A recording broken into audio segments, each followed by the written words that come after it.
आदरणीय डॉक्टर साहब के विरुद्ध आरोप अनर्गल है। मिथ्या कहानी के आधार पर एक महिला को ढाल बनाकर राजनीतिक दलों ने उनकी छवि धूमिल करने का एक असफल प्रयास किया है। माननीय न्यायालय जेएमएफसी लाहौर में वर्ष 2007 में एक परिवाद पत्र प्रस्तुत किया गया था आईपीसी के सेक्शन 323, 294, 341, 506 के अंतर्गत माननीय न्यायालय ने उस महिला का बयान दर्ज किया है और बयान दर्ज के बाद प्रकरण पंजीबद्ध कर लिया है। मैं समझता हूं न्यायालयीन प्रक्रिया के अंतर्गत किसी व्यक्ति को सुनने से पूर्व एक पक्षीय कार्रवाई नहीं करना चाहिए। अभी निगरानी का समय है।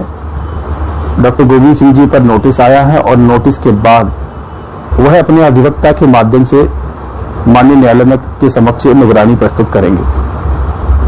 न्याय प्रक्रिया में एफआईआर पंजीबद्ध होना, प्रकरण पंजीबद्ध होने मात्र से उसका निर्णय नहीं हो जाता, सिद्ध हो सकता। निर्णय का इंतजार किया जाना चाहिए और निर्णय से पूर्व नेता की छवि को धूमिल करने का प्रयास नहीं करना चाहिए।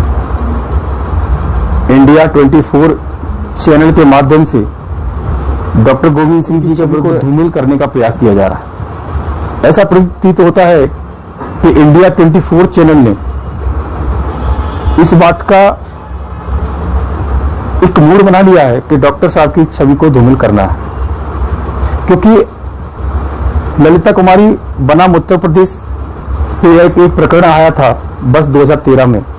उस प्रकरण में माननीय उच्चतम न्यायालय ने निर्णय किया कि पीड़ित हो या पीड़िता, सर्वप्रथम उसकी एफआईआर दर्ज की जाना चाहिए, उसके बाद अन्वेषण की प्रक्रिया चालू होती है।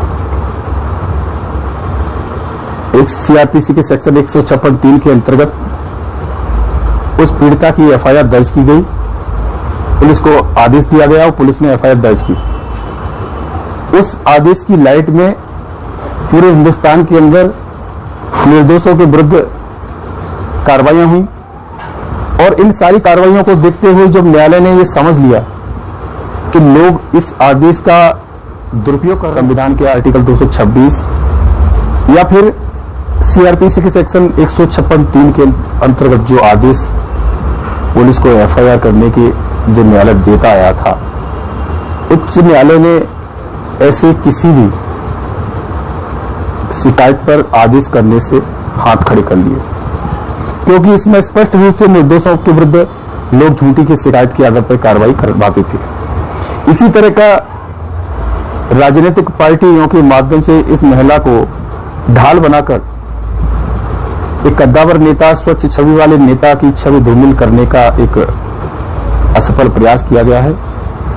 मुझे न्यायालय पर पूर्ण विश्वास है कि न्यायालय इसकी खोजबीन करे बगैर कोई भी निर्णय नहीं लेगी। दोनों पक्ष को सुनवाई का अवसर निश्चित रूप से दिया जाएगा और जब तक न्यायालय अपने निर्णय पर ना पहुंचे, किसी के विरुद्ध अनर्गल आरोप लगाना अपराध की श्रेणी में ही आता है।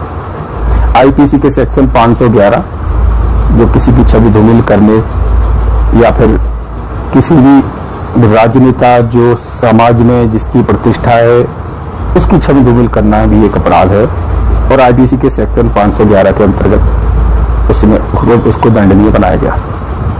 तो साथियों, किसी भी तरह का भ्रम न फैलाए, न्यायालय के निर्णय का इंतजार करें। इंडिया 24 चैनल के माध्यम से जो भी भ्रांतियां फैलाई जा रही हैं, एक कद्दावर नेता की छवि धूमिल करने का जो प्रयास किया जा रहा है, उस चैनल को देखकर, उस न्यूज को देखकर ऐसा प्रतीत होता है, मुझे तो अचंभा हुआ उस न्यूज को देखकर कि निरंतर 25 मिनट तक वह डॉक्टर गोविंद सिंह जी के उस मामले को इश्यू बनाकर निरंतर उनके विरुद्ध इस तरह के शब्द उन्होंने प्रसारित किए कि उसको सुनकर ऐसा लग रहा कि 5-6 बार के निर्वाचित हुए कोई पूर्व मंत्री, मध्य प्रदेश के सरकार में रहे एक सम्मानीय व्यक्ति के विरुद्ध कोई खबर नहीं चल रही।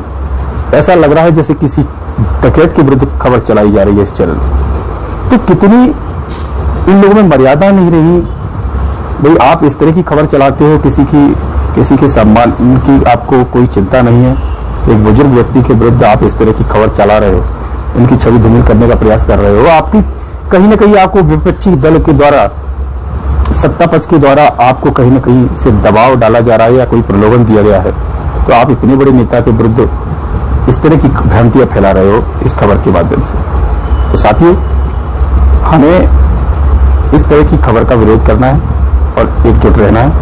हमारे सम्मानीय नेता परम आदरणीय डॉक्टर गोविंद सिंह जी के विरुद्ध जो भी राजनीतिक दल षड्यंत्र रच रहे हैं, उन षड्यंत्र को फेल करना है। हमें एकजुटता से जवाब देना। नमस्कार, धन्यवाद। मध्य प्रदेश के एक कद्दावर नेता, पूर्व मंत्री रहे मध्य प्रदेश सरकार में, उनके विरुद्ध वर्ष 2007 में एक महिला के द्वारा अनर्गल आरोप लगाया गया था और उस आरोप के माध्यम से पुलिस में शिकायत भी की गई थी।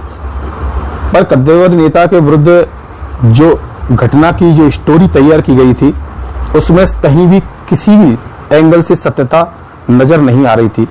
इस कारण पुलिस ने उस समय एफआईआर दर्ज नहीं की। डॉक्टर गोविंद सिंह जी के विरुद्ध आरोप था कि उन्होंने एक